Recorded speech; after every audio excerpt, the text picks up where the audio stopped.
c'est vrai qu'on peut arriver à cerner quelques obsessions qui traversent un peu tes disques. Notamment, je me rappelle de Exutoire sur Batterie Faible qui commençait avec une mélodie en reverse, tu vois, comme si on écoutait le temps qui remontait à l'envers, comme ça.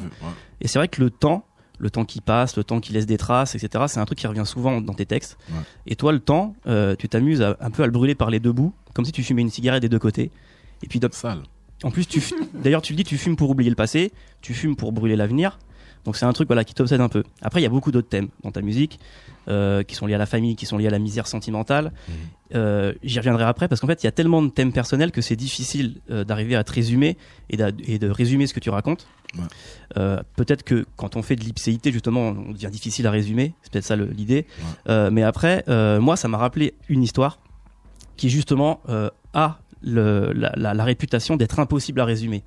Et c'est une histoire qui, en plus, a beaucoup de thèmes en commun avec ceux de tes albums. Dans cette histoire, tout est payant. Dans cette histoire, le temps n'avance pas, mais régresse. Dans cette histoire, la Bruxelles-vie est remplacée par la semi-vie. L'expérience de Walking, elle est remplacée par l'osmose mutuelle. Et dans cette histoire, Santos et Fuentes deviennent Joe et Pat. Et Damso devient Glenn Runsiter. Là, je connais pas Glenn. Okay, d'accord. Alors, je te raconte, pour que tu saches qui c'est. Je disais, dans cette histoire, tout est payant. Alors, quand tu rentres chez toi, pour ouvrir la porte, tu payes. Pour allumer ta télé, tu payes. Pour avoir des relations avec les gens, tu peux payer aussi. Ça évite qu'il y ait des sentiments qui rentrent en compte. Mais surtout, tu peux payer pour rentrer en communication avec ceux qui sont morts. Parce qu'il y a ce qu'on appelle des moratoriums, où en fait sont stockés les gens qui viennent de décéder. Je peux payer pour plus payer ou pas? Ça c'est compliqué, tu fous tout en l'air là. Si tu fais ça, faudrait demander à la personne qui a écrit l'histoire, je la connais pas. Mais donc voilà, dans ces moratoriums, tu peux payer pour parler avec les morts, parce qu'en fait, quand les gens viennent de mourir, il y a un moment juste avant que l'âme s'éteigne où elle est en semi-vie. En fait, l'âme est en batterie faible, si tu veux.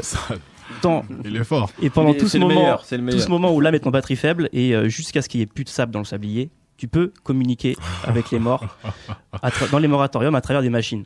Et c'est ce que fait Glenn Runsiter. En fait, une femme qu'il aimait est morte quand elle avait 20 ans. Et lui, il paye. Alors même si aujourd'hui c'est un très vieux monsieur, il continue de payer pour pouvoir discuter avec elle et pour pouvoir avoir des conseils pour gérer son entreprise en fait. Sauf qu'un jour, en discutant avec elle, il va être témoin de ce qu'on appelle une expérience d'osmose mutuelle. Donc comme je disais, c'est une expérience de walk-in, mais pour les âmes en semi-vie. Donc pour expliquer, il y a l'âme d'un autre défunt en semi-vie qui s'appelle Jory, qui va prendre la place de l'âme de la femme avec qui il parle. Donc ce jour-là, il n'est pas sûr que les conseils qu'il a reçus ont été donnés par sa femme ou par Jory. Mais il se dit peu importe, je vais quand même prendre mes décisions. Et donc il prend la décision d'accepter un rendez-vous que lui a donné un entrepreneur concurrent. Donc il se rend à ce rendez-vous accompagné par ses deux bras droits, Joe et Pat. Sauf que en se rendant à ce rendez-vous, ils sont victimes d'un attentat. Une bombe explose et Glenn Runsiter décède. Donc Joe et Pat décident d'amener Glenn Runsiter dans un moratorium pour le faire entrer en semi-vie. Une fois qu'ils l'ont fait, Joe et Pat reprennent leur vie normale, sauf que ils vont être témoins de choses bizarres, comme si la réalité se transformait. En fait, les objets autour d'eux vont se mettre à régresser dans le temps. Les cigarettes vont se consumer toutes seules, la monnaie dans leur poche n'aura plus cours, le savon va arrêter de mousser, le sable va remonter dans le sablier, et pendant que les objets régressent dans le temps, eux physiquement, ils vont avancer vers le futur à toute allure. En fait, ils vont se sentir très fatigués, ils vont se sentir vieillir tout seuls comme ça, ils vont se sentir déflétrir un peu comme le visage de Brigitte Bardot. Et encore plus fou, il va y avoir des apparitions en fait de Glenn Runsiter qui est censé être décédé, en fait, ils vont reconnaître son visage dans les pièces de monnaie, à la télévision, ils vont reconnaître son écriture sur les murs, ils vont reconnaître sa voix à la radio, et à chaque fois, cet a priori fantôme de Glenn Runsiter vient leur dire « Je suis vivant, c'est vous qui êtes mort ».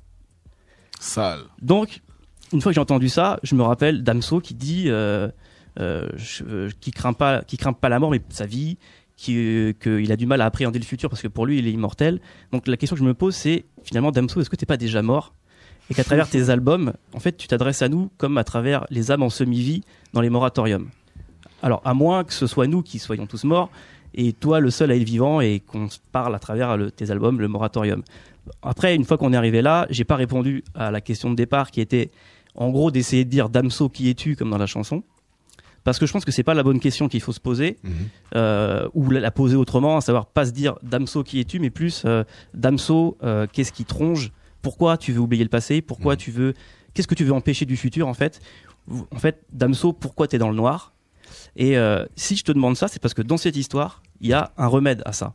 Ça s'appelle Ubique. Ça se vend en liquide, ça se vend en cachet, ça se vend en crème, ça se vend en poudre, en pilule, en ce que tu veux. Et Joe et Pat l'utilisent pour guérir en fait les dégâts du temps. Comment le passé va détruire leur histoire, comment le futur va probablement le détruire, pour guérir le temps finalement, assez simplement. Et donc voilà, on ne sait pas qui tu es encore à la fin de mon histoire, mais moi, voilà, je voulais te conseiller Ubique, parce que je pense que ça peut panser tes plaies, ça peut remplir ta batterie, ça peut remplir ton sablier, ça peut allonger ta semi-vie. Et c'est vrai que la peur d'être père, les choses qui font qu'on passe de zaïrois à congolais, les traces du temps sur un parent, et bah Ubique promet de le guérir. Donc, en plus, comme c'est ton anniversaire, évidemment, je te l'ai ramené. Très sale. Très sale. Très sale. Très fort. Et en plus, je me suis dit, Cubique, tu verras quand tu l'as lu, ça peut être un très bon titre pour un éventuel futur album de Damso ou un morceau, parce que ça correspond tout à fait au genre de concept que tu peux créer quand tu écris des textes. Très fort. Très fort. Je te serre la main. C'était le conseil de Nico. Fort. Et il nous épate à chaque fois.